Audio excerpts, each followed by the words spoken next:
Bien, entonces, digamos que una vez pasamos los patriarcas, una vez nos encontramos con una figura que es la de José. José, el favorito de Jacob. José va a representar tipológicamente a Cristo en muchos momentos de su vida. Y digo, es una representación tipológica porque es evidente que tuvo errores como el mal manejo de ese favoritismo con sus hermanos, presumiendo la túnica que tenía, la falta de humildad para con ellos, que no justificaban la actuación de los hermanos, pero que evidentemente se veía una acción arrogante, lo cual llevó como consecuencias, tuvo consecuencias en su vida. Y Dios lo trató fuerte, pero vemos la gloria de Dios acá. ¿En qué momentos encontramos que represente tipológicamente a Cristo? Bueno, vendido por sus hermanos, encontramos una relación con el Señor vendido por sus cercanos, ¿verdad? Encarcelado injustamente, fue liberado para gobernar y llevado por Dios para preservar la vida de mucha gente. Es decir, entendemos que eh, Dios en su providencia y en su decreto eterno ha determinado todas las cosas que deben suceder y que sucederán efectivamente, pero que Dios cuida a los suyos. Pero vemos que Dios llevó a su Hijo a la cruz, a nuestro Señor y Salvador, pero así también llevó a José a la cautividad, a que fuera vendido al capitán de Faraón en Egipto, a que fuera encarcelado injustamente. Pero todo esto fue para la gloria de Dios. Entonces, tenemos que entender que José tiene un lugar dentro de la historia de la redención. Porque creo que uno de los errores comunes que nosotros podemos cometer es cuando solamente observamos el valor moral de José, porque es evidente que la moralidad de José supera a la de muchos hombres de todo el Antiguo Testamento. Eh, incluso creo que se pueden malinterpretar las intenciones de hombres tan santos en la actualidad como el mismo Marcos Vidal cuando canta aquella preciosa canción que dice, ¿dónde está la santidad de aquel José? Eh, y podría uno pensar que el problema es solo porque el hombre no quiere, que es un grave pecado, sino que no vemos que realmente es Dios mismo el que levanta a estos santos. No podemos pensar únicamente que fue que una generación quiso, sino que realmente Dios es quien levanta estos santos, de tal manera que toda la gloria es de Dios. Entonces vemos que en la tipología personal apunta a Cristo, pero ¿cuál es el punto culminante donde apunta a Cristo? No solo lo que le sucede, sino lo que pasa a través de José. En primer lugar, nosotros vemos que, bueno, José sale de la cárcel, el panadero había olvidado completamente la promesa que le había hecho, el copero, perdón, la promesa que le había hecho a José de interceder por él ante Faraón, pues un hombre que estaba tan cercano, seguramente las esperanzas humanas de José apuntaban que, bueno, seguramente este hombre, siendo tan cercano al rey, me va de muchas maneras a acercar, me va a permitir que yo pueda salir de aquí. Pero no ocurrió así. El faraón tuvo un sueño, ¿verdad? El sueño lo atormenta, no hay ninguno en la corte que pueda interpretar el sueño y el copero dice, ahora reconozco mis faltas, mi pecado. En la cárcel había un joven hebreo y aquel joven hebreo tenía el Espíritu de Dios que le daba para interpretar estos sueños. A toda prisa lavan, afeitan a José, lo preparan, lo sacan y en menos de lo que nosotros pensamos, José pasa de ser un preso, un prisionero, a ser el segundo al mando de todo Egipto, justo cuando viene esta época difícil o va a empezar la época del cumplimiento de los sueños. Los 7 años de abundancia habían arrancado. Él provisiona todo, pero justo al momento cuando ha transcurrido el segundo año de hambre, se presentan los hermanos delante de José. 10 de los 11, porque Benjamín siempre se quedaría con su padre. Entonces se presentan estos hombres delante delante de José, no saben qué es José. Y José empieza una serie de pruebas para interpretar la forma, cómo va a tratarlos a ellos. Y finalmente, bueno, después de aquella prueba tan difícil, ¿se acuerdan? Les devuelve el dinero, les pregunta si tienen un hermano, si su padre vive. Y posteriormente, cuando Benjamín llega, ponen la copa de José en el saco de Efraín, de Benjamín, y una vez puesto allí, se da a conocer a ellos. Pero a partir de ese momento y sin que mediara Jacob, nosotros vemos una figura del perdón en José, del perdón de Cristo. Y hay un perdón genuino por parte de José para con sus hermanos. De hecho, vez va a ser la primera de dos fuertes declaraciones en donde José dice, vosotros pensasteis en hacerme mal, vosotros pensaste, pero Dios ha utilizado todo esto para bien, para preservar la vida de todos vosotros.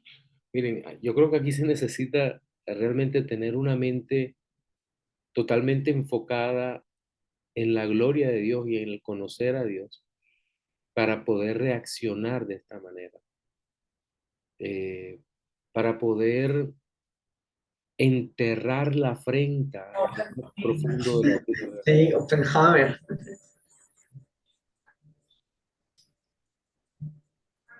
Hay un micrófono abierto. David, ya, gracias. Ah, sí, pastor, perdón. Ok, ok, hijo, tranquilo, un abrazo.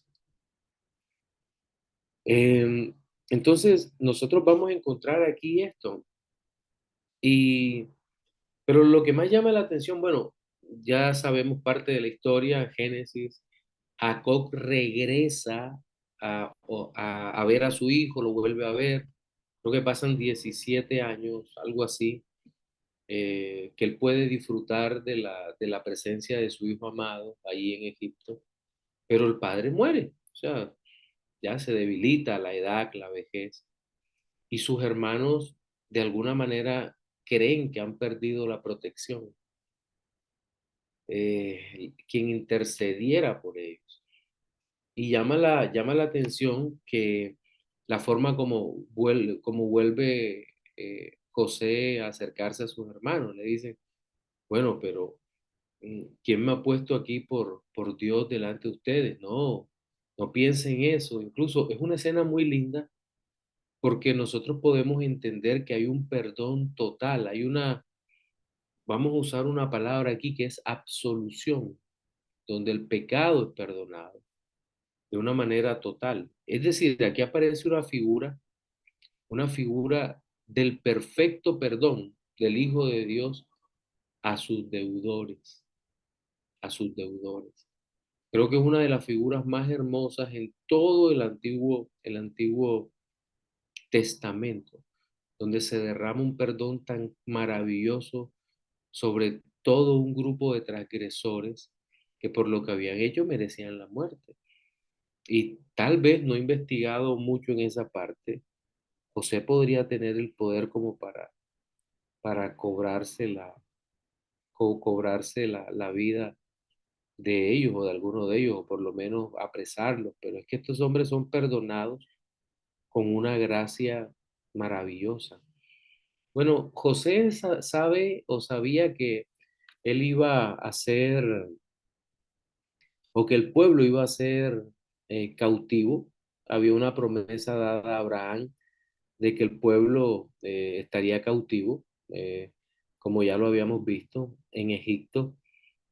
Y, y lo que observamos es que José da mandamientos para que sus huesos sean sacados de aquel lugar. Muere José, pasa tiempo y de pronto cuando abrimos los ojos ya estamos en la misma sección del Pentateuco, pero hemos terminado con la vida con la historia de la vida de José y de Egipto hasta ese momento, pero hay un cambio dramático de una página a otra, pero es un cambio de casi 400 años, no, un poco menos de 400 años, porque digamos que hubo una buena época cuando José reinó, que no sabemos cuánto tiempo fue, pero hay un periodo largo, extenso, y la Biblia empieza diciendo en Éxodo que se levantó un rey que no conocía a José. Esa es la expresión que usa. ¿Y qué va a ocurrir acá? Pues se va a iniciar un periodo de opresión para el pueblo de Israel, el cual no tendría precedentes.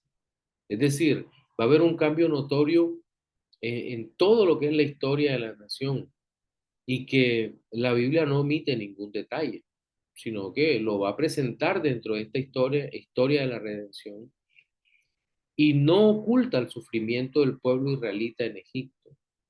El pueblo que había entrado con libertad, con necesidad, mucha necesidad sí, pero que había entrado con libertad de Egipto, ahora era un pueblo esclavo, con toda la connotación de ser esclavo en aquel momento, un pueblo oprimido y por supuesto vamos a encontrar un pueblo perseguido. Entonces, debemos entender esta situación que perfectamente ha sido anunciada por el Señor y que de manera profética los padres lo habían conocido. Es decir, eh, se tenía conocimiento de lo que iba a pasar, pero el conocimiento no iba a reducir los padecimientos de los hijos de Israel. Entonces, esta primera parte es la que hallamos en los primeros capítulos del Éxodo, en donde, si usted recuerda bien, el faraón que está airado, pero también muy asustado por el crecimiento del pueblo de Israel, ya empieza a manifestar el deseo de acabar con el pueblo de Israel. No lo une, no usa un poder blando para controlar, sino que por el contrario, intenta a través del poder duro destruir a Israel para lograr su objetivo básico, que era que no se multiplicaran más, que fueran destruidos, que pudieran seguir siendo oprimidos, pero desde la debilidad, o sea, oprimir y debilitar al pueblo para que no se pudiera levantar. Entonces, este era un ambiente hostil y nos vamos a encontrar dentro de ese ambiente hostil con la persona de Moisés. Y entiéndase este como un personaje utilizado en primer lugar para la emancipación del pueblo, pero entendiendo que todo el poder utilizado o manifestado allí en Moisés era el poder de Dios. En Moisés no había poder alguno. Es más, si nosotros recordamos la historia o la biografía personal de Moisés, nos vamos a encontrar a un hombre que trata de liberar a Israel a través de su propia fuerza, de su propia capacidad. Pero después que mata a un egipcio y que es denunciado, recuerdan el relato, mata al egipcio, lo esconde, pero piensa que nadie se ha dado cuenta. Y cuando intenta separar a dos judíos, le dice uno de los judíos, ¿me vas a matar también como mataste al egipcio? Y Moisés se ve obligado a huir, sale inmediatamente de Egipto, se refugia en la tierra de Madián, el Señor le regala una esposa allá, eh, tiene dos hijos y a los 80 años Dios lo regresa para que en Israel él pueda realizar el plan de Dios. Ahora, la interpretación e historia de la salida de Egipto no puede quedarse, y en esto tenemos que estar atentos, no puede quedarse en la simple historia del poder y la fuerza de Dios para liberar del poderoso brazo opresor. No, eso sonaría más como a historia de las revoluciones o algo así. pero no encontramos por ningún lado revolución. El pueblo no podía levantarse. Ellos no podían escapar del brazo del brazo opresor de Egipto porque no tenían manera cómo hacerlo, era imposible para ellos. Por el contrario, en el Nuevo Testamento vamos a ver que la misma Biblia le va a dar un significado soteriológico, es decir, relacionado con la salvación a estos eventos. En el Nuevo Testamento hay unas pinceladas de esta liberación, de esta liberación espiritual del pecado, pero solo hasta el Nuevo Testamento nosotros vamos a encontrar el significado verdadero que tiene para los cristianos esta salida. Nótese y vuelvo a repetir, hay eventos históricos, son verdaderos, son reales, pero la misma Biblia da la interpretación de esos eventos, porque de otra manera estaríamos haciendo ideas de por qué Dios o por qué Dios saca a Israel de esa forma de Egipto. Ahora, es por eso que estamos convencidos que la libertad dada a los hijos de Israel no es la única de las temáticas que nos ofrece el relato bíblico, puesto que también nos vamos a encontrar con la ley de Dios, que sería dada a los israelitas como una marca de filiación con aquel que los hizo libres. Concepto de la ley va a ser muy importante que lo tengamos en mente, con el propósito de que le dieran gloria, es decir, solo, y mire esto, solo a quienes Dios les dio la libertad, les entregó una ley para ser cumplida. Una muestra del amor del Señor para con su débil pueblo.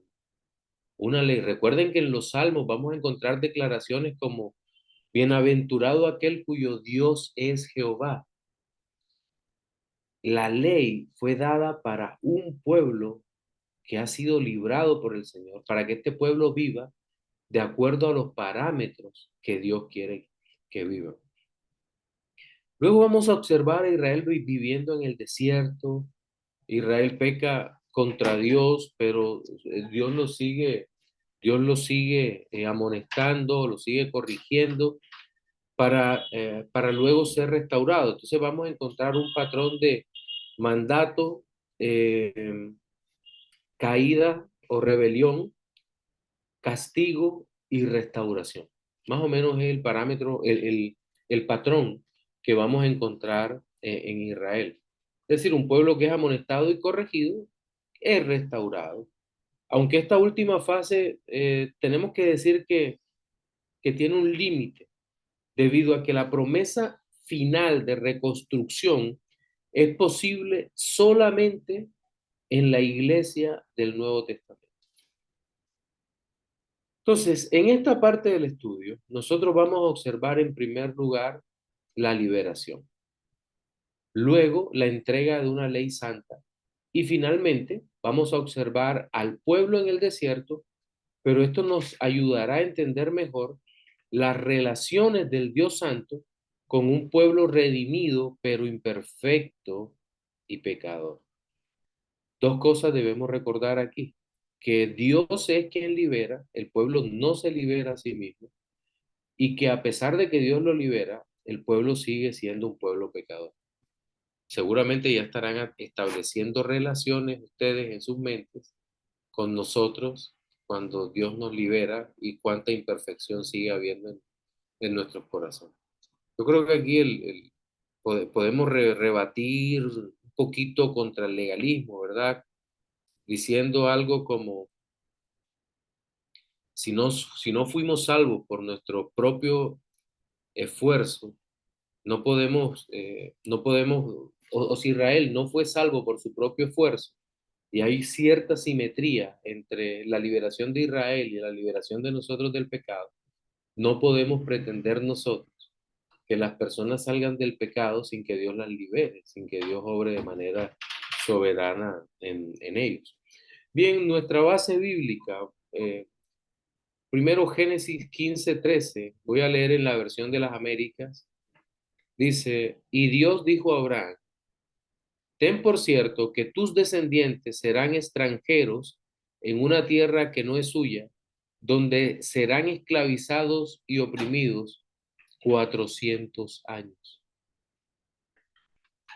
Luego en Éxodo 1, del 8 al 14 dice, entre tanto, se levantó sobre Egipto un nuevo rey que no conocía a José y dijo a su pueblo, he aquí, el pueblo de los hijos de Israel es mayor y más fuerte que nosotros. Ahora, pues, seamos sabios para con él, para que no se multiplique y acontezca que, que viniendo guerra, él también se una a nuestros enemigos y pelee contra nosotros y se vaya de la tierra. Entonces pusieron sobre ellos comisarios de tributos que los molestasen en sus cargas y edificaron para Faraón las ciudades de almacenaje, Pitón y Ramesés.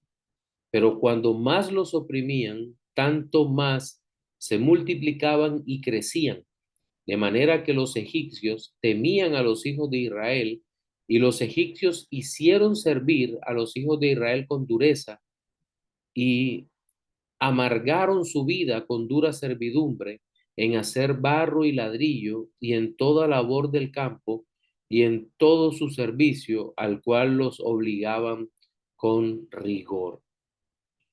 Otro texto, Éxodo 3 7 al 8 dice, dijo luego el Señor, bien he visto la aflicción de mi pueblo que está en Egipto y he oído su clamor a causa de sus exactores, pues he conocido sus angustias y he descendido para librarlos de mano de los egipcios y sacarlos de aquella tierra a una tierra buena y ancha, a tierra que fluye leche y miel, a los lugares del cananeo, del eteo, del amorreo, del fereceo, del heveo y del jebuseo. Y finalmente en esta parte, permítanme leer Éxodo 12 y 13, dice, pues yo pasaré aquella noche por la tierra de Egipto y heriré a todo primogénito en la tierra de Egipto, así de los hombres como de las bestias, y ejecutaré mis juicios en todos los dioses de Egipto, yo Jehová, y la sangre os será por señal en la casa donde vosotros estéis, y veré la sangre y pasaré de vosotros, y no habrá en vosotros plaga de mortandad cuando hiera la tierra de Egipto. Bien, varias consideraciones. Primero hablemos sobre la cautividad y la liberación del pueblo de Israel por mano del Señor. En primer lugar, eh, nos dice o entendemos que hay libertad. Mientras hay libertad para Israel, hay un juicio para Egipto. Es decir, siempre que nosotros veamos que Dios bendice a su pueblo a través de un acto milagroso del Antiguo Testamento, esa liberación lleva inmersa un juicio para otra nación. Siempre vamos a encontrar ese patrón. Bendición para el pueblo de Dios, maldición para otro. Y lo vamos a encontrar hasta el fin de los tiempos. En el juicio final, nosotros seremos bendecidos por Dios, mientras que otros serán maldecidos por Dios. Es un patrón que lo vamos a encontrar a través de toda la escritura. Lo vamos a ver. Entonces, ¿qué es lo primero que observamos? Bien, el Señor visita a los oprimidos.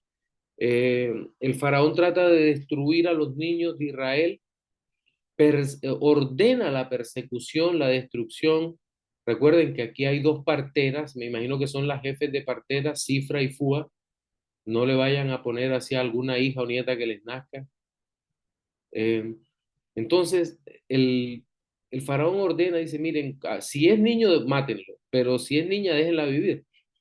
Lo que hacen estas mujeres es que le mienten al faraón guardando la vida de los israelitas. Dicen, las mujeres hebreas no son como las egipcias, son más robustas y cuando nosotras queremos llegar, ya ellas han dado a luz.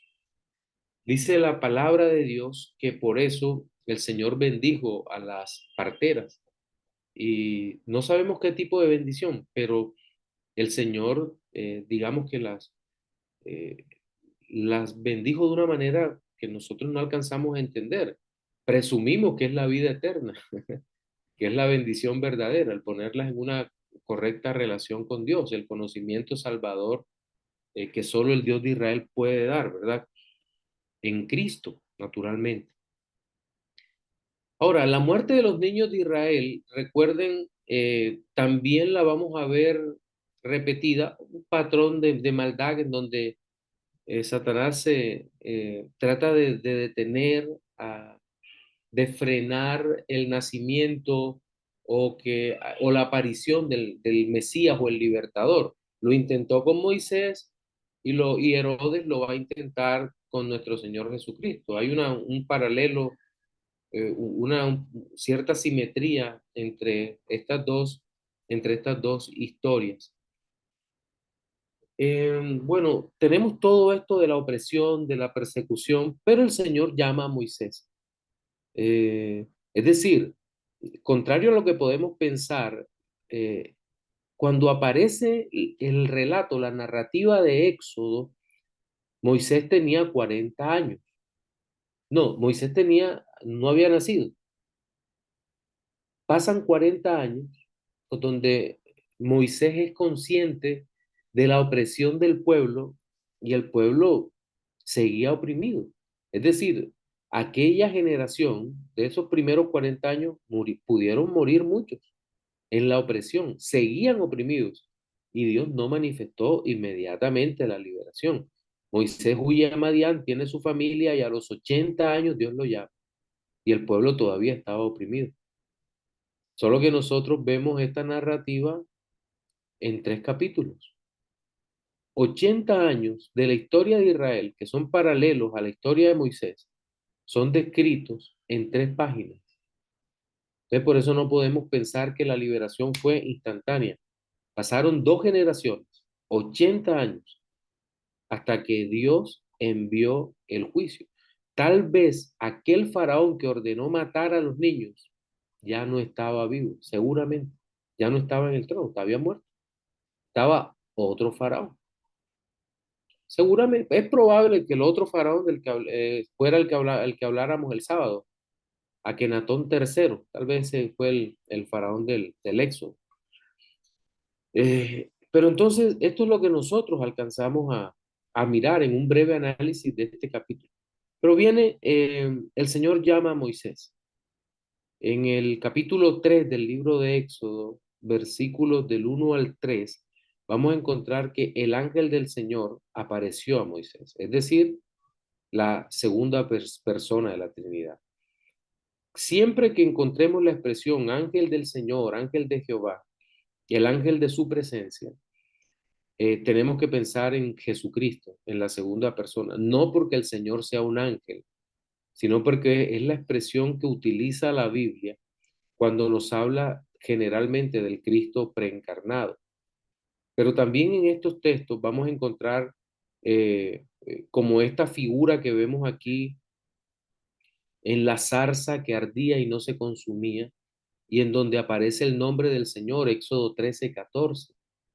¿Cuál es tu nombre? Para que cuando los hijos de Israel me pregunten quién eres, yo responda. Y el Señor simplemente responde, yo soy el que soy. Es una expresión atemporal casi, sí, podríamos decir, eh, siempre presente, siempre eterna, sin pasado, más allá del tiempo futuro, aquel que es eterno, aquel que es siempre. Y me gusta que nosotros podamos entender esto de los 80 años, porque la liberación de Dios se cumple a pesar del tiempo. No, es que pasaron 80 años y murieron aquella generación, sí, pero Dios está liberando al pueblo. Al pueblo que le promete libertad, Dios lo ha liberado. No, que pasaron 80 años, murieron muchos, sí, pero Dios muestra su poder eterno dándole libertad al pueblo que se lo había prometido. Qué bueno que esto sea así, a través de un anciano de 80 años. La comisión libertadora es para un anciano de 80 años, un hombre que seguramente, no que en aquella época los hombres vivían más, porque Jacob 137, 100, creo que eran, tenía en ese momento, José 110, en fin, y antes Abraham 175, y si nos vamos a los primeros, ¿verdad? Más de 900 años, Abraham, Noé, Matusalén, todos ellos. Pero ya en esta época no. En esta época estamos hablando de una época donde un hombre de 80 años era un hombre anciano. Y Dios llama a este hombre, a Moisés, el gran Moisés, el gran profeta, y le entrega su comisión libertadora. Ya cuando llegamos al capítulo 4 del libro de Éxodo, vemos que se inicia el proceso de liberación. Y es un proceso simplemente glorioso porque recordemos que se agrava la situación de los israelitas porque Moisés, en medio de esa negativa para con Dios, de no es que yo no sé hablar, es que, mejor dicho, y Dios le dice, yo acaso no hice al que ve y al que no ve, al que habla bien y al que no. Y tu hermano Aarón, yo acaso no sé que él habla bien. Bueno, tu hermano Aarón va a ser profeta para ti. Se presentan delante de Faraón y ustedes recuerdan la historia. El Faraón dice, no, es que esta gente anda ociosa. Y porque andan ociosas, que esas ideas de libertad seguramente llegan o a su mente y a su corazón. Por lo tanto, lo que vamos a hacer es aumentar la carga. Van a tener que entregar la misma cantidad de ladrillo, pero no le van a dar paja, van a tener que recoger rastrojo y tienen que ponerlo a secar y los capataces golpeaban y maltrataban al pueblo.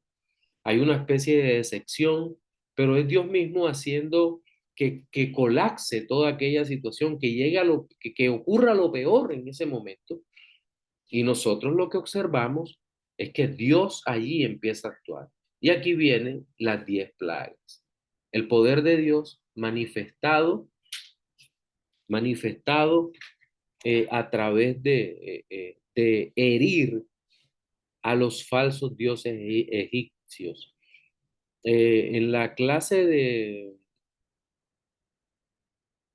perdón, bueno, una clase que di hace poco, nosotros vemos que, en relación entre los dos testamentos, se llama la clase que di para el SRL, que la daremos en algún momento. Observamos con toda claridad que Dios con cada plaga hiere a cada una de las falsas deidades egipcias.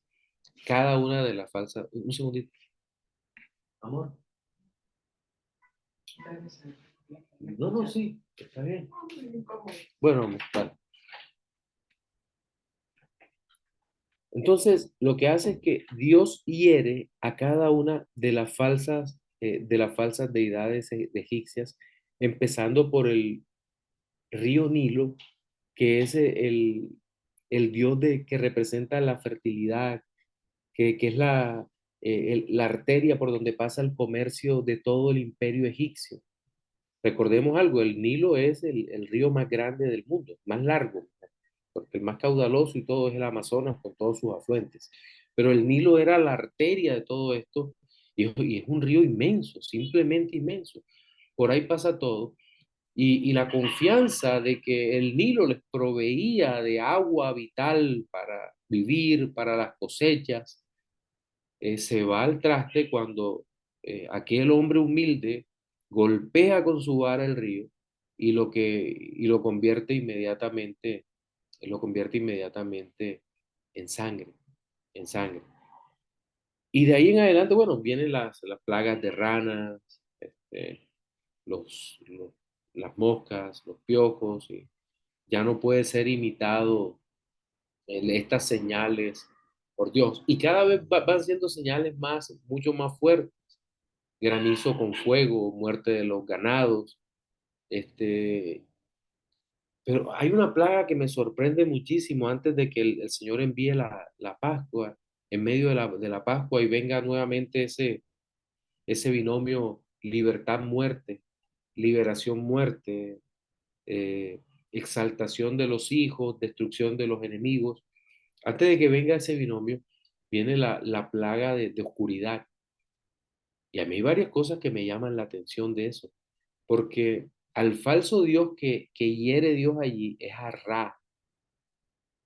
Ra es el Dios Sol, el Dios de la luz. Digamos que así como el río Nilo era el río de la vida, Ra era el Dios que no podía ser apagado, la luz, el que guiaba, el que guardaba Egipto, y Dios lo hiere con densas tinieblas, demostrándole que sus falsos dioses no podían guardarlo de la ira divina, que no había esperanza para ellos. Y Dios manifiesta su juicio contra Egipto, pero el pueblo de Israel tiene luz. El pueblo de Israel tiene luz. Obviamente, Faraón no deja ir al, al pueblo de Israel y se va a y va a venir los preparativos aquellos para la Pascua. Y llegamos entonces al capítulo 12 del libro de Éxodo, y vamos a encontrar que que la Pascua representa tipológicamente el sacrificio de Cristo, el cordero, aquel cordero, el cordero pascual, que es tipo de Cristo, el cordero que tenía que ser cuidado. Recuerden, 4 días antes tenía que ser el cordero estar allí en las familias, y Dios dice, tal día tienen que cortar el cuello del cordero, derramar su sangre. No lo pueden despedazar, sino que lo tienen que asar al fuego, no lo podían hervir. Pero lo importante es que la sangre de ese cordero tenía que ser puesta en los dinteles de las puertas, en los marcos de las puertas, como señal, como señal de que el pueblo había creído, de que el pueblo confiaba plenamente en que Dios los iba a guardar en el mismo juicio. Nótese que al igual que aquí hay otro patrón, al igual que el juicio del diluvio, Noé, en el arca, en este juicio el pueblo no es sacado, sino que el pueblo pasa por en medio del juicio. Es un patrón bíblico también que vamos a encontrar. El pueblo pasa por el juicio, pero es protegido dentro del juicio. En el caso de Noé, fue en el arca que representa a Cristo, pero en el caso de Moisés, es la sangre la que va a cubrir eh, de la muerte. Hay un video, no sé si es de Carson o de alguno de estos hombres, pero hay una aplicación lindísima en por una conversación imaginaria entre dos israelitas, donde uno le dice, están hablando los dos juntos justo antes de la Pascua, y uno le dice al otro, bueno, yo he visto el poder de Dios, y sí será que la sangre esta es suficiente para que no seamos destruidos. Y si somos destruidos, yo como que, sabes que yo lo voy a poner por obediencia, pero tengo muchísimo miedo de lo que pase esta noche. Y el otro israelita le dice, no, la sangre es suficiente, no te preocupes. No, Dios es bueno, y ten ánimo, que ni siquiera no te preocupes, escuches lo que escuches, eh, no temas, Dios es bueno. Y pregunta al predicador y dice, ¿cuál de los dos se salvó?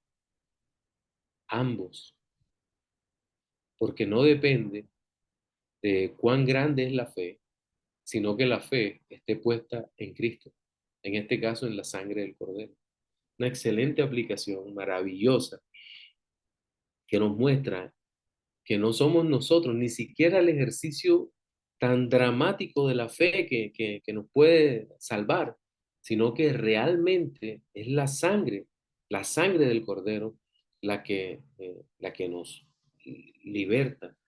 Esta Pascua va a tener un significado inmediato para Israel en Éxodo 12, que es la liberación. la liberación. Recuerden que cuando esto ocurre, los egipcios se van a levantar y le dicen al faraón, mira, estamos muertos. Usted trate de imaginarse ese evento. No había en Egipto una casa donde no hubiera un muerto. ¿Se imagina los gritos? Dice que era una cosa espantosa. Uno cuando se mete en el relato, trate de pensar eso. Cada familia tiene un muerto, una persona que ama, el primogénito. Ha sido muerto en ese momento. En Israel los gritos se tenían que escuchar, una cosa espantosa que erizaba la piel. ¿Sabe qué es eso? Eso es un adelanto del infierno para Egipto. Los gritos, los alaridos, el dolor, muchos aferrados a sus falsos dioses, al dios de la muerte. No recuerdo si era Osiris, porque Osiris es nombre masculino. No recuerdo si era Osiris el dios de la muerte o Isis, no recuerdo cuál de los dos. Pero el hecho es que no habían podido cuidar a Egipto porque ellos no son verdaderos dioses. Pero el Dios Todopoderoso tomó la vida de todos aquellos que se levantaron contra él al tiempo que en una señal tan sencilla, pero que Dios había dado para que su fe descansara en Cristo. Esto es una mirada eh, prospectiva al sacrificio de Cristo.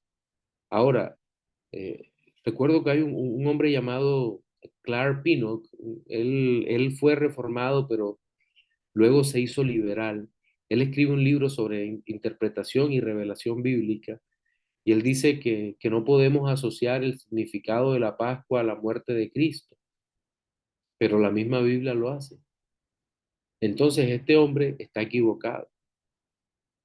La Pascua es una realidad, un evento histórico donde Dios cuida de manera poderosa a su pueblo, de una manera clara, lo guarda, lo protege, lo libra, pero tiene un significado profético. Más allá del significado inmediato, hay un significado profético para el pueblo de Dios. Y el significado no es otro, sino que el Cordero de Dios, la sangre del Cordero, va a ser, sin lugar a dudas, la única certeza, la única tranquilidad que nosotros como hijos de Dios eh, tenemos para estar confiados en el Señor. Un versículo que vincula la Pascua con Cristo, primero a los Corintios 5:7 dice, limpiad la levadura vieja para que seáis masa nueva, así como lo sois, sin levadura, porque aún Cristo, nuestra Pascua, ha sido, ha sido sacrificado, ha sido sacrificado. Entonces, aquí vemos luego que salen los israelitas de Egipto, van por el desierto, pero ahora se van a enfrentar al Mar Rojo. Quiero escucharlos hasta aquí, comentarios,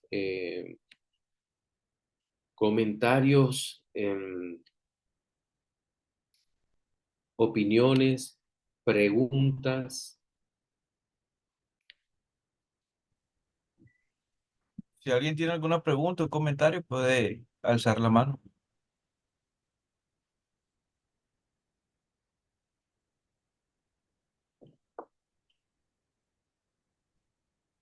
Ok, pastor, nadie ha alzado la mano. Ok, entonces vamos a tomarnos unos minutos de descanso y ya regresamos. Estén atentos Ok. a la pantalla. Ya volvemos.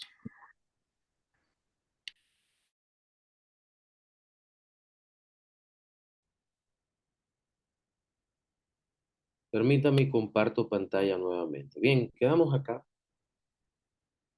y empezamos a hablar sobre la salida luego de la Pascua.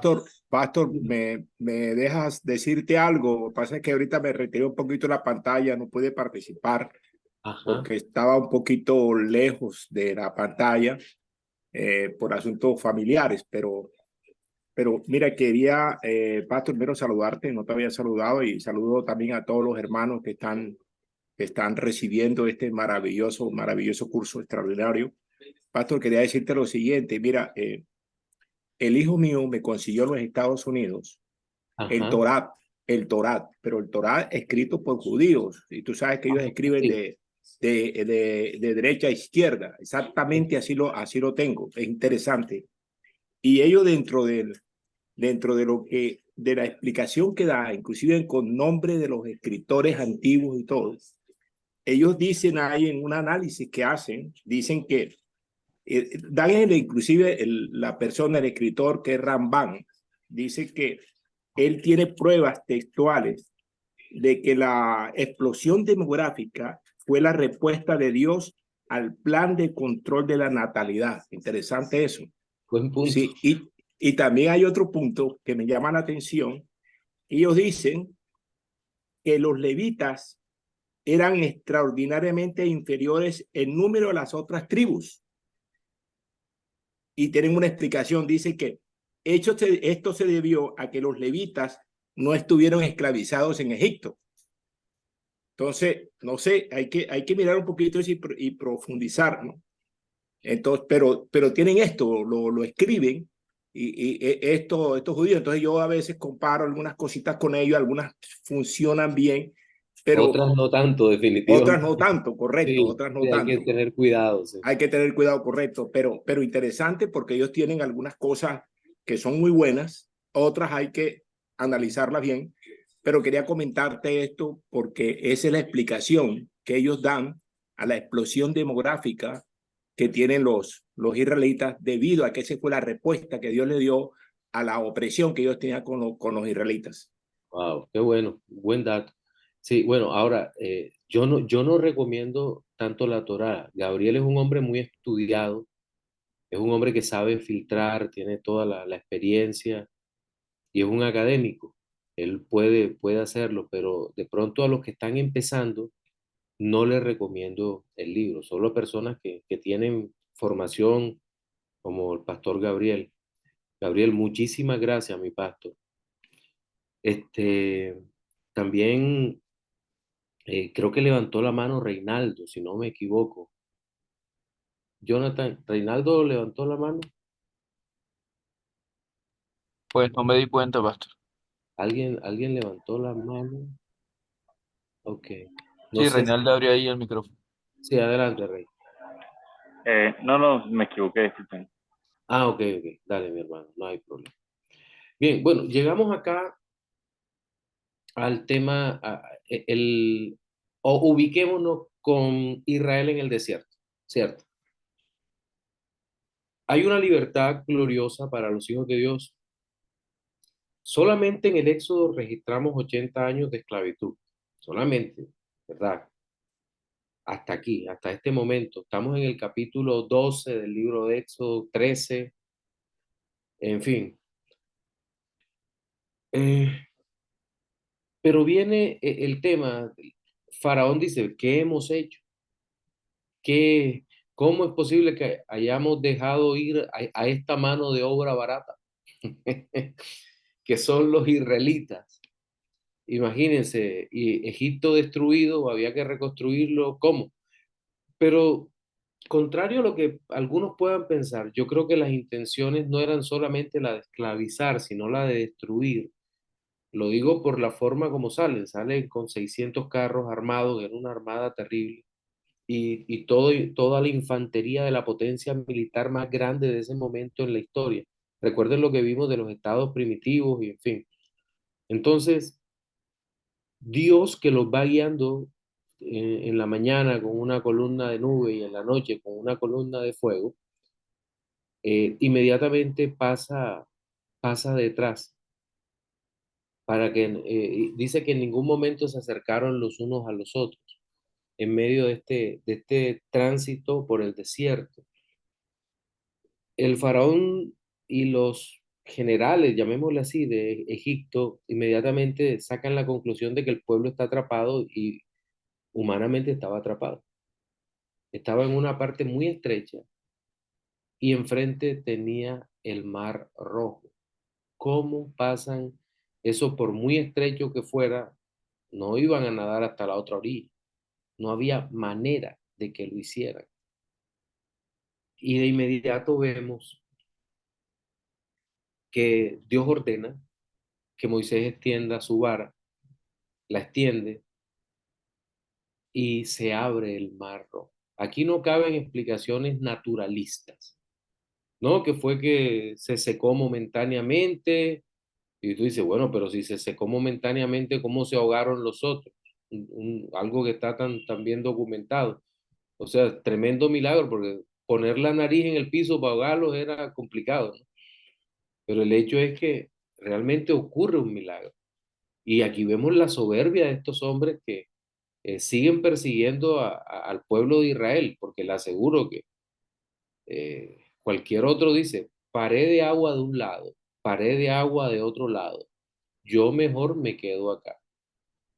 Y aparte de eso, cuando van avanzando, el relato bíblico dice que Dios quitó las ruedas de los carruajes, se cayeron, no podían rodar. Es decir, Dios preparó la emboscada para estos hombres. No dejaba que se acercaran a los israelitas. Quita las ruedas de los carruajes, empieza a estorbarlos y ellos siguen obstinadamente adelante. Cuando pasa el último de los israelitas, las aguas de ambos lados se derrumban sobre el ejército de Faraón y los destroza.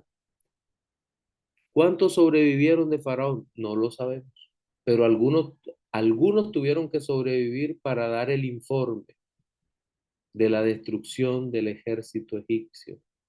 Nuevamente, ¿qué vemos? El mismo patrón en la soteriología bíblica.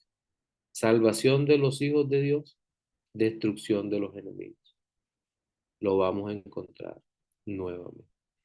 Pero también quiero que usted tenga esto en mente, porque cuando lleguemos a los libros históricos o profetas anteriores, nos vamos a encontrar con otro evento parecido, es decir, apertura del Jordán. Y es como, yo lo comparaba cuando estaba estudiando Josué, dando una serie sobre el libro de Josué, que esto es como una puerta de salida y una puerta de entrada. Ambas puertas, la llave la tiene Dios mismo. Dios abre la puerta del Mar Rojo para que el pueblo salga. No puede salir más nadie. Dios cierra la puerta. Dios abre la puerta de Canaán. No puede pasar más nadie. Dios cierra la puerta.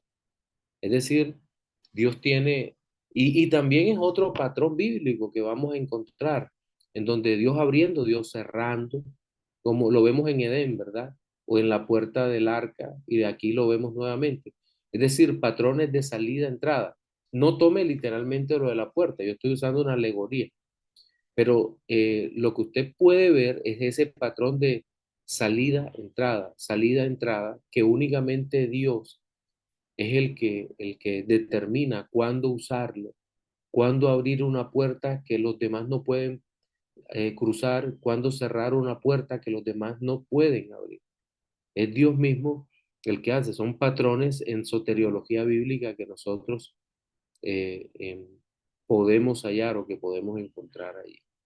Pero bueno, ya Israel se encuentra en el desierto, regresamos a Éxodo, y en el capítulo 19 del libro de Éxodo, nosotros vamos a encontrar esos preparativos para los cuales Dios va a entregar la ley.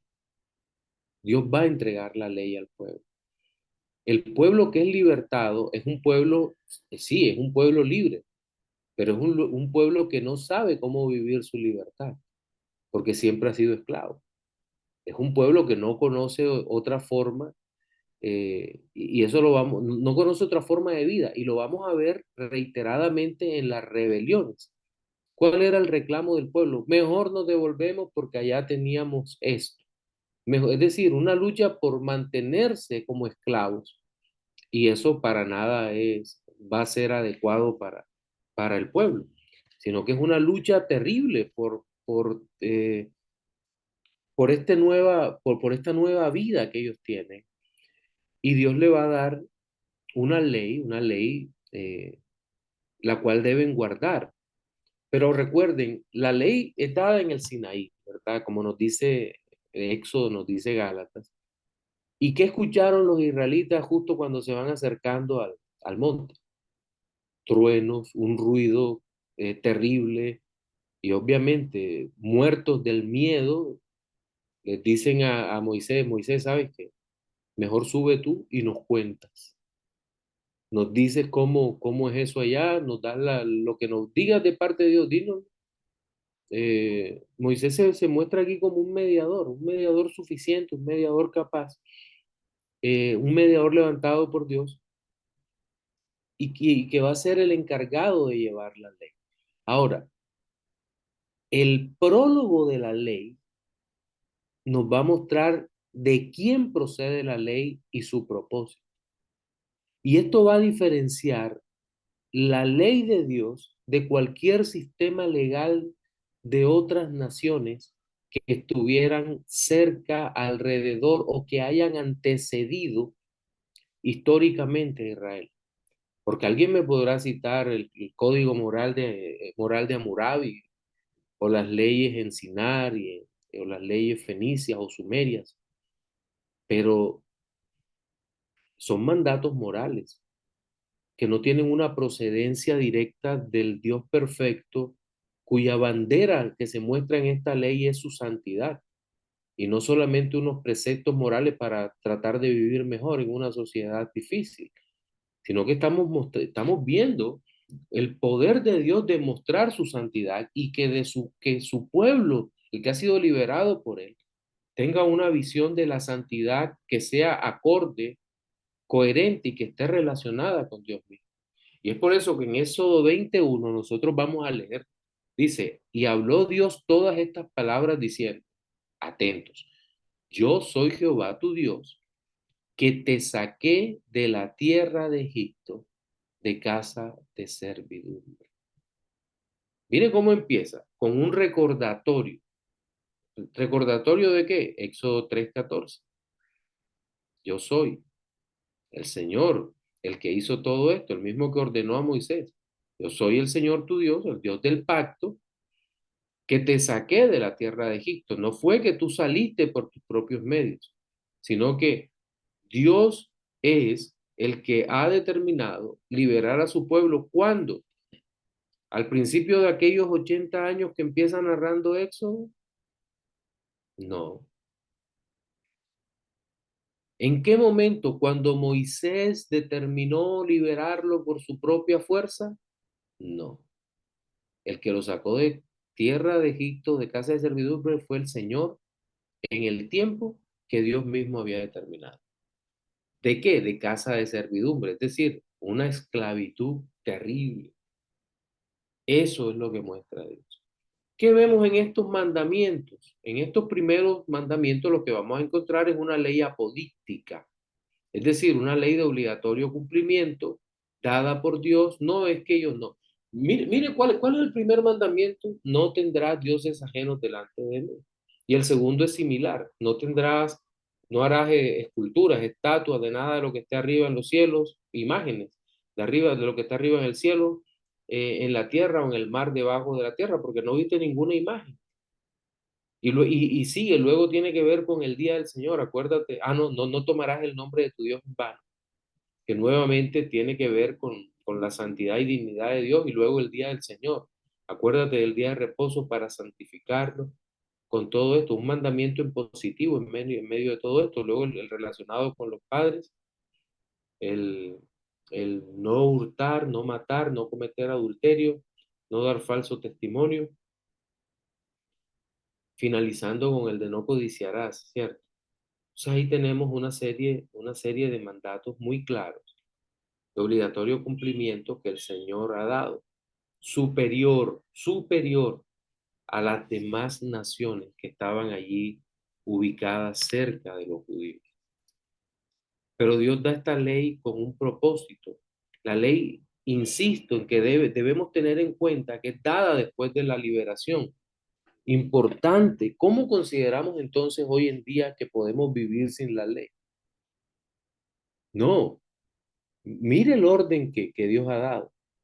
Ahora, es verdad que la ley es usada en el evangelismo para mostrarle al hombre o para mostrarnos a los hombres que no podemos cumplir la ley y que tengamos que acercarnos a Cristo. Pero una vez hemos sido redimidos por Cristo, que el Señor por su Espíritu nos ha dado el creer, no pensemos en ninguna manera que nos podemos librar de la ley. Y no creo que ningún creyente quiera ser libre de la ley, porque la ley no fue dada para salvar, sino que los creyentes entendemos que es una medida de protección para nuestra propia vida y para incluso de relación. Sí, la gracia nos alcanza y vivimos por gracia y somos santificados por gracia, pero la relación con Dios es de muchas maneras mediada por la ley. Y la relación con los hombres también. Recuerden que la primera tabla son considerados los primeros 4 mandamientos, la primera tabla de la ley. Mientras que los 6 últimos que tienen que ver con la relación con el hombre con el hombre, también nos permite cómo entender la relación que debemos tener con el prójimo desde la perspectiva divina. Creo que una conclusión también es que la ley no liberta. Dios no le dio la ley a los esclavos judíos que vivían en Egipto y les dijo, guardando la ley seréis libres. No, eso no ocurrió así. La ley fue dada después de que el pueblo fue libertado. Estos argumentos deberían ser eh, suficientes y contundentes contra las formas modernas de legalismo que se levantan y que tanto pueden afectar. Ahora, yo hice mención de ley apodíctica, ¿verdad? Esa es la ley moral, los mandamientos. Los 10 mandamientos son una ley apodíctica, una ley moral. Pero no olvidemos que hay una ley ceremonial y que la ley ceremonial tiene que ver justamente con los sacrificios de animales que tipifican a Cristo. Em, pero también recordemos que cuando Cristo cumplió la ley ceremonial, aseguró de una vez y para siempre los beneficios, eh, los beneficios de recompensa que los creyentes recibiremos por los méritos de Él. Cumpliendo la ley moral, Él, delante de Dios, guarda la ley que nosotros no podíamos cumplir de manera perfecta y la cumple de manera sustituta, pero va a la cruz siendo el Cordero de Dios que quita el pecado del mundo. Pero el cumplimiento de la ley ceremonial por parte de Cristo asegura los beneficios de la vida eterna, es decir, lo que se tiene una vez cruzado el umbral de la muerte para el creyente, son asegurados por Cristo. Esos son los que no pudo asegurar a Adán. En tercer lugar, nosotros encontramos que hay una serie de festividades ordenadas por Dios.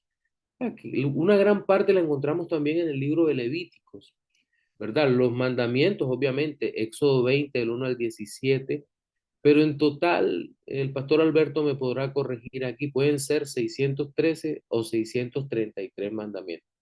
¿De qué depende? Del cuchillo rabínico, de la escuela rabínica.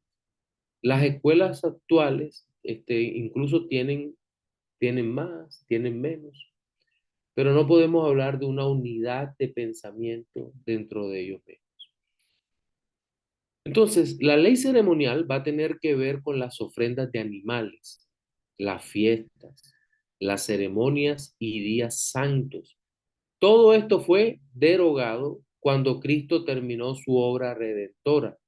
La ley moral no. Acuérdense también todo este tema de las fiestas. De hecho, Hay un caso curiosísimo dentro del dispensacionalismo premilenial actual, es decir, los que creen en un rapto secreto y todo eso. Ellos creen que aún está la fiesta de las trompetas, creo que es, o tabernáculos. Creo que está pendiente por cumplirse. Nosotros decimos no. Cristo cumplió todos estos anuncios que eran sobre la persona de Cristo han sido terminados y cumplidos. Hay otras leyes que son dadas aquí, las leyes civiles. Aquí hay leyes para los esclavos, leyes para el gobierno, que eran temporales. ¿Por qué? Porque las sociedades de ese momento funcionaban bajo esos parámetros o con esos parámetros. No es que Dios se adaptó a, sino que por el contrario, Dios dio leyes por encima de los pensamientos o sentimientos humanos para darle alivio a la servidumbre, al gobierno, en fin. Había otras leyes, las leyes higiénicas, que eran para la conveniencia del pueblo. Incluso Dios mismo le dice al pueblo, mira, estás en el desierto, vas a tener una estaca y cuando cubras tus pies, que es un eufemismo para hablar de ir al baño, deberás cubrirlo con la estaca las heces, porque dice el Señor, porque yo soy santo y habito en medio de ti. Leyes relacionadas con la higiene. Pero haciendo una meditación sobre eso, me llamaba mucho la atención el vínculo que establece el Señor con la limpieza y el orden con su presencia. Son cosas que uno a veces no alcanza a medir en lo que está escrito. Uno dice, pero ¿por qué eso está ahí? Si Dios es espíritu, los espíritus no perciben los olores como nosotros o el desorden, pero Dios es Dios de orden, pero también es Dios que le gusta lo limpio, lo higiénico. Por eso las purificaciones, rituales y demás. Entonces ahí tenemos un buen punto de consejería, ¿verdad?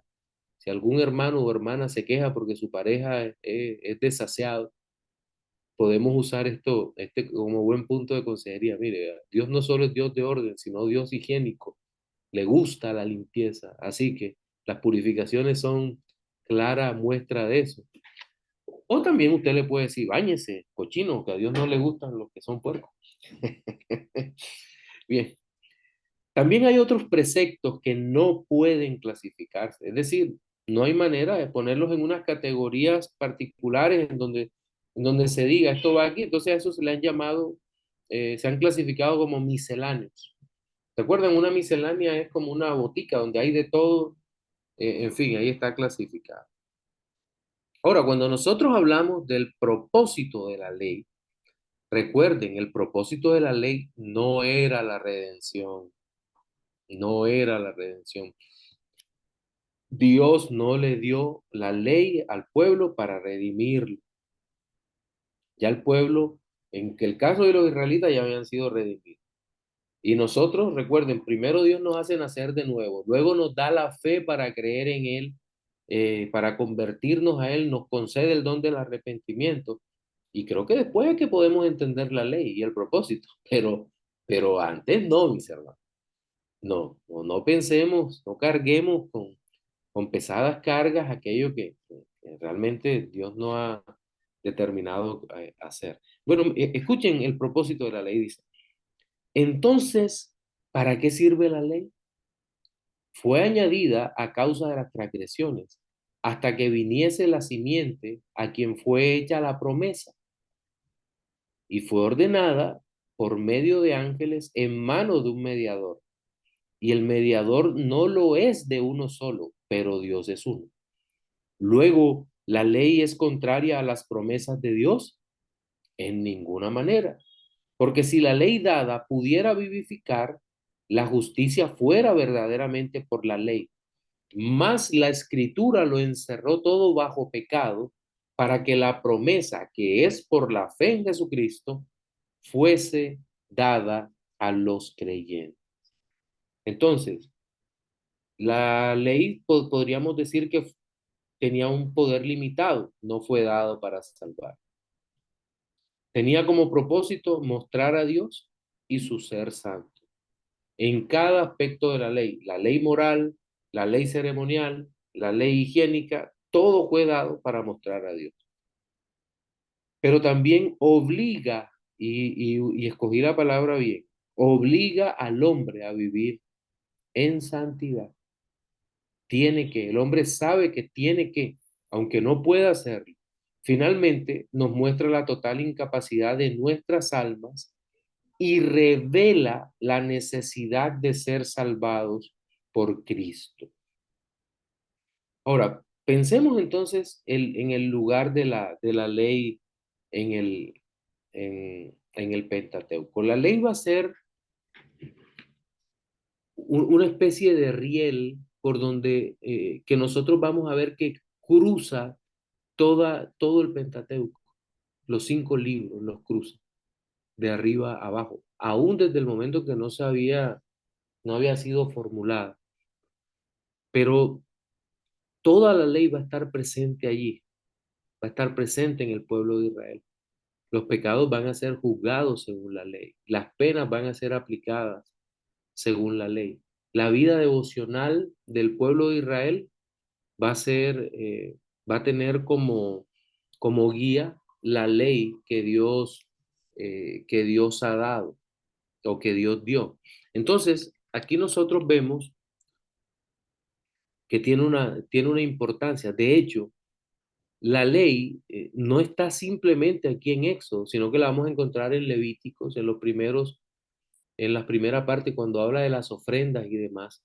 Nos vamos a encontrar eh, con, con el tema de los sacrificios, de las ofrendas, de cómo hacerlo. Y antes de la conquista, bueno, recordemos algo, el libro de Levítico y el libro de Números son los que más nos van a narrar el tránsito de Israel en los 40 años en el desierto. Pero el libro de Deuteronomio es un libro preparatorio para la conquista. Y en ese libro, ¿qué vamos a encontrar nosotros? Una repetición de la ley, justo antes de que el pueblo entrara a conquistar. Ahora, eran 40 años más, 40 años más que habían pasado. Es decir, seguramente el pueblo sabía la ley, la conocía, pero ahora, antes de la muerte de Moisés, le va a dar en el Pentateuco esta repetición de la ley. Es decir, vamos a tener 2 veces en el espacio de la Torá, del escrito de Moisés, la repetición de la norma divina para la vida de los hijos de Israel, aquellos que él había redimido, aquellos que él había salvado para su gloria. Entonces, ese detalle tiene que estar muy presente en nosotros ahora que vamos entendiendo. Ahora, tenemos un pueblo en el desierto, pero me gustaría eh, escucharlos si tienen alguna duda o si tienen algo que decir. Reinaldo, adelante. Sí, pastor. Yo tengo entonces por lo menos en esa parte normativa, entonces, antes de la ley, es decir, cómo ellos entonces sabían qué hacer o qué no hacer o cómo comportar, por lo menos incluso esto, hasta después de la caída, que alguien podría decir de que incluso eh, Caín hasta no cometió ninguna desviación porque no había ley, o por cómo se comportaron los demás, o por qué por lo menos Noé salvó a los suyos y no a los demás, sabiendo que también ellos tenían comportamientos perversos. ¿Cómo se podía discernir todo eso si por lo menos no hay alguna parte normativa en ese aspecto? Lo que pasa, Rey, es que la ley revelada, es decir, los 10 mandamientos, son dados por Dios de manera positiva, pero son dados, es decir, son dados a conocer, son revelados de manera positiva. Pero el principio sobre el bien y el mal es evidente que existe en el hombre y que Dios ha puesto un principio. Yo no me atrevo a decir que está escrita en el corazón, porque creo que eso es un beneficio del nuevo pacto. Jeremías 31:31. Es muy claro ahí, escribiré mi ley en sus corazones. Y aquí voy a voy a separarme un poquito de una parte de los intérpretes nuestros y voy a estar con una minoría. Ahora, eso en cuanto a una realidad de la percepción de la ley para el hombre, pero también está el tema de la ley natural, que es evidente que hay unos principios universales dados por Dios a todo el hombre, en donde entendemos que matar es malo y por esa razón entendemos que eh, Caín fue juzgado debido a que había hecho algo realmente malo delante de Dios y que estaba en la ley natural escrito. Por esa razón Dios mismo le dice a Caín, Caín, la sangre de tu hermano Abel clama desde la tierra. Es decir, Dios mismo había establecido ese principio de que eso era malo. Y nosotros creo que podemos encontrar esos principios a lo largo de la escritura. Por ejemplo, cuando Ahimelech intenta tomar a Rebeca, mujer de Isaac, Dios le aparece a Ahimelech y le dice prácticamente estás muerto porque vas a tomar la mujer de este hombre. Igual la preocupación en Egipto por no tomar la mujer de Abraham y ya ahí se entendía que el matrimonio era un asunto únicamente de hombre y mujer que se pertenecían al uno al otro. Entonces, esos principios ya estaban allí, solo que Dios luego los revela en Sinaí al pueblo de él. Pero son unos principios de ley natural que son bastante evidentes. Ahora, que si están todos o no están todos, no creo que podamos entrar en esa discusión ahora, pero creo que es muy importante que consideremos esos principios eternos desde antes de la revelación en Éxodo 20, del 1 al 17 de la ley. Entonces, de pronto, eso es lo que puedo aportar, porque es una discusión que tiene muchísimo por donde nosotros podamos explorarlo. Entiendo, gracias. Con todo el gusto, mi hermano. Gaspar, adelante, mi hermano.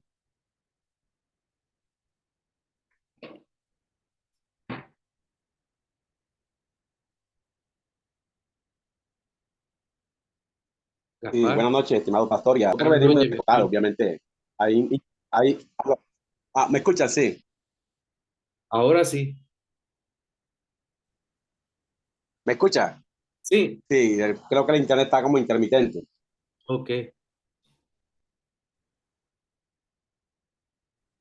Sí, Gaspar, bueno, listo. sí. Pastor, nosotros venimos de un trasfondo pentecostal. No, déme ver si me ubico bien, pastor. Sí, Gaspar, te agradezco, Aló, mi hermano, que aló. tiene mucha Sí, intermitencia. sí, bueno, no sé si ahora me escucha, pastor. Sí, Mejor. sí, bueno, pastor. Digo, decía que nosotros venimos de un trasfondo pentecostal donde la interpretación exegética del Antiguo Testamento varía en algunos aspectos. Entre ellos, por ejemplo, fui enseñado en la iglesia donde estaba de que la pregunta sería, ¿cómo se salvaba la gente en el Antiguo Testamento? Si bien es cierto que el pacto mosaico es un pacto condicional a través de la ley dada por Moisés a Moisés, Moisés al pueblo, y obviamente nadie pudo cumplir la ley. Y a pesar de que era condicional, había una condición, pero la pregunta es cómo se salvaba la gente en el Antiguo Testamento. Fui enseñado de que las personas que murieron en el Antiguo Testamento llegaron al seno de Abraham. O sea, todos iban al seno de Abraham, los muertos. Y obviamente me enseñaron de que cuando ya Cristo muere y resucita, coge a todas las almas que murieron en el Antiguo Testamento del seno de Abraham y se la lleva directamente al cielo. Entonces, Con respecto a la pregunta, ¿cómo se salvaba la gente en el Antiguo Testamento? ¿Qué podría usted decirnos? Si la ley solamente sirvió para mostrarnos el pecado y para acercarnos a Cristo. De otra forma no sirvió más nada la ley. Pero ¿cómo se salvaron Abraham, Moisés, Jacob, José y todos los patriarcas en el Antiguo Testamento? David, Salomón. Hebreos capítulo 11 habla de todos ellos como los héroes de la fe. Sí. Y creo que el texto de Hebreos 11 debería concluir en 12:3, donde dice, puesto los ojos en Jesús, que es el autor y consumador de la fe. Entonces, todos estos hombres es evidente que de una forma vieron a Jesús o creyeron en Jesús. Es fácil intuirlo en Abraham cuando vemos todo el tema de sustitución, del cual hablamos, el cordero sustituto en lugar de Isaac, en fin. En otros es más difícil verlo, pero lo cierto es que la Biblia los menciona como los héroes de la fe y fe en la persona de Cristo. Entonces, solo son salvos por gracia mediante la fe en Jesucristo, porque no hay otro medio y nunca lo ha habido. Desde la promesa de Génesis 3:15 hasta acá, hasta este tiempo, siempre es en Cristo Jesús. Sea que se mire adelante o sea que nosotros miremos hacia atrás en la cruz, pero eh, siempre pensamos es que entendemos que la redención es en Jesucristo. El otro tema Ya, también lo he escuchado, pero hay muy poca base bíblica. Más allá del relato del rico y Lázaro, es muy difícil como tratar de mirar todos los elementos allí que tienen que estar presentes para formular una doctrina, sobre todo con ese nivel de complejidad. Pero bueno, Gapa, gracias por la pregunta, mi hermano, y por la intervención, ¿no? gracias, Pastor Mono. Claro, Pastor Alberto. Buenas noches, Pastor, y demás hermanos, ¿me escuchan? Sí, Sí, ok. Esta última parte, Pastor, me pareció bastante interesante, sobre todo en algunas apreciaciones y aclaraciones que se hicieron, porque este es uno de los temas que quizás, eh, en los que quizás la iglesia a nivel general tiene muchas confusiones, sobre todo por algunas cosas que mencionó nuestro hermano Gaspar, y es que lamentablemente el dispensacionalismo ha hecho mucho daño en la forma en cómo presenta la relación de la ley de Dios con el creyente. Ya lamentablemente hay una especie de pensamiento bastante propagado en el mundo cristiano, en el mundo evangélico, de tender siempre a confrontar en lugar de relacionar. Casi siempre se entiende de una manera negativa el término de la ley de Dios. Y es lamentable la forma incluso en cómo muchos creyentes hoy en día se expresan de manera peyorativa respecto de la ley de Dios, incluso interpretando muy mal textos del Nuevo Testamento, incluso sacando de contexto palabras de Pablo, como por ejemplo, ya no estamos bajo la ley, sino bajo la gracia. Y eso lamentablemente se utiliza de una manera peyorativa, como si la ley fuese un instrumento opresivo. Ya no, la ley no es un instrumento opresivo, dice. La ley, según lo que nosotros podemos ver en la antigua alianza, es incluso una institución de diálogo, porque fue la manera en cómo Dios se relacionó inicialmente con su pueblo, hablando, instruyendo, dándole a su pueblo conocimiento de cuál era el camino que debía seguir luego de su redención, porque como bien dijo usted, este es un aspecto que mucha gente olvida. Muchos creyentes olvidan que la ley no fue dada a un pueblo en esclavitud, la ley fue dada a un pueblo redimido, de tal manera que un creyente hoy sigue teniendo una relación con la ley, porque usted citó un texto que me pareció clave y fue el de Jeremías 31, que tiene un paralelo con Ezequiel 36 también. donde dice que que durante ese proceso del nuevo nacimiento hay una acción que ejecuta el Espíritu de Dios en el corazón del creyente. Dice, luego de convertir un corazón de piedra a un corazón de carne, dice, el Espíritu de Dios dice, yo pondré mi ley en su corazón y haré que anden en mis mandamientos, en mis estatutos, en mis preceptos y que los pongan por obra. Es decir, que luego de la regeneración, del nuevo nacimiento, Dios, así como enseñó a aquel pueblo que libertó de la esclavitud y que, como dijo usted, no sabía cómo vivir porque solamente había aprendido a vivir en esclavitud, y no conocía los principios ni conocía la voluntad que Dios tenía para con ellos. De la misma manera, un nuevo creyente nace pero no tiene conocimiento, precisamente como no lo tiene un niño recién nacido, de cómo debe vivir, de cuáles son los peligros eh, que va a enfrentar en la vida. Y Dios le da esa ley para enseñarlo cómo debe andar, cómo debe caminar. Entonces, eh, el creyente sigue teniendo una relación que no puede romper con la ley, porque es una relación que el mismo Dios la ha puesto en su corazón. Que sí es cierto que hay la superación de muchas instituciones de la antigua alianza, como fueron festividades, sacerdocio, culto, orden de sacrificios y todas esas cosas, fueron instituciones que obviamente eh, llegadas al sacrificio perfecto de Cristo, quedan obviamente superadas, pero no por eso yo voy a descartar de un tajo abruptamente y voy a dejar tirado allá porque eso, según muchos creyentes hoy, eso que se dijo allá no tiene nada que ver conmigo.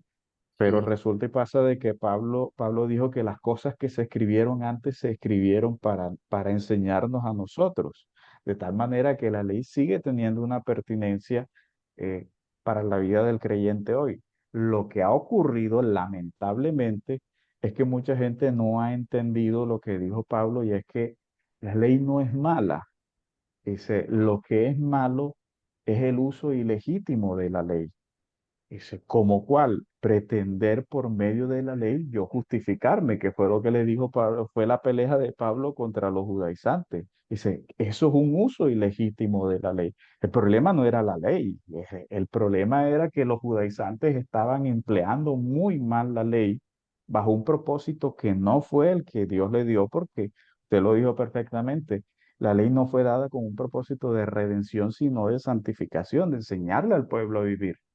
Entonces, es sumamente importante esta parte porque definitivamente que esa mala tendencia que tenemos de contraponer incluso la misma palabra de Dios, porque decimos, no, el Nuevo Testamento abroga completamente el Antiguo Testamento.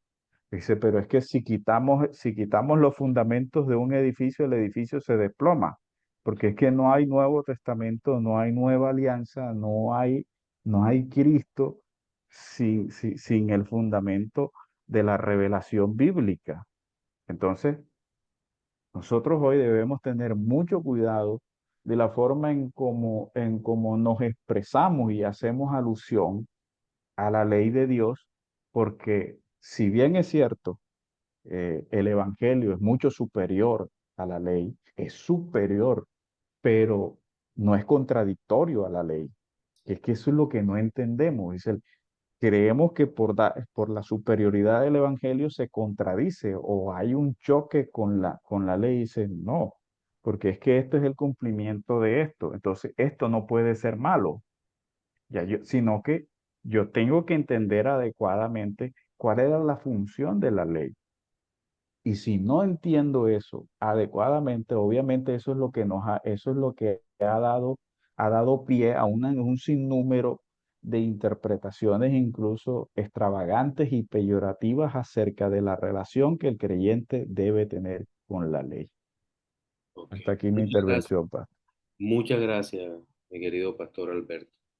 Sí, entonces, nótese la importancia que tiene todo esto para nosotros y que tengamos una visión correcta del Antiguo Testamento, del Antiguo Pacto, porque es evidente que sí, eh, Si podemos comprender esto, vamos a tener una mejor comprensión de toda la escritura.